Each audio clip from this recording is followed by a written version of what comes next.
বল্টু: ভাই, চরিত্র এমন বানা যেন মেয়েরা তোকে দেখে চুল ঠিক করে, ওড়না নয়।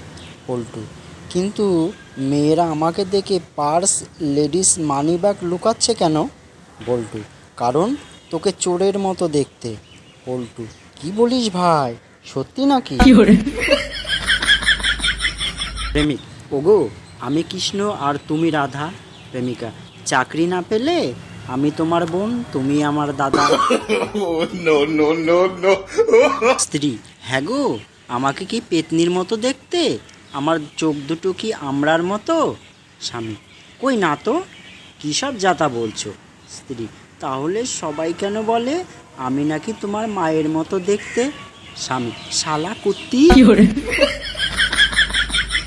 প্রেমিকা: সকালে কখন ঘুম থেকে ওঠো তুমি? প্রেমিক: সকাল 5টায়। প্রেমিকা: উঠে ব্যায়াম যোগাসন করো নিশ্চয়ই? প্রেমিক: না, হিসু করে আবার শুয়ে পড়ি। শিষ্য: গুরুদেব, একটা প্রশ্ন জিজ্ঞেস করব? গুরুদেব: বলো বৎস। শিষ্য: রাতে ঘুম আসে না, আর দিনেও শান্তি পায় না, আমি কি প্রেমে পড়েছি? গুরুদেব: না রে পাগলা, খুব গরম পড়েছে, সবার একই অবস্থা। স্ত্রী: আমি তোমার সাথে আর থাকতে চাই না।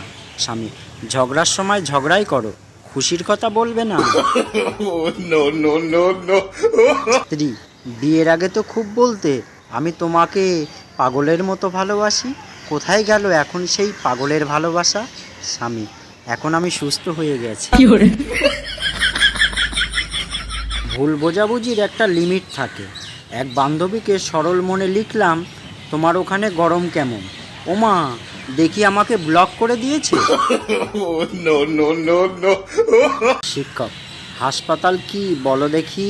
ছাত্র: পৃথিবী থেকে স্বর্গে যাওয়ার আর স্বর্গ থেকে পৃথিবী আসার জন্য যেখানে টোল দিতে হয় তাকে হাসপাতাল বলে।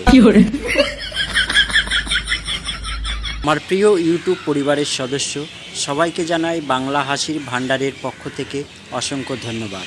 সকলে ভালো থাকবেন, সুস্থ থাকবেন, আর জোকসগুলো শুনে কেমন লাগলো কমেন্ট করে জানাবেন। আর চ্যানেলটিকে প্লিজ সাপোর্ট করে যাবেন। যারা এখনও পর্যন্ত সাবস্ক্রাইব করেননি প্লিজ সাবস্ক্রাইব করে দেবেন। আজকে এই পর্যন্ত রাখছি, ধন্যবাদ সবাইকে।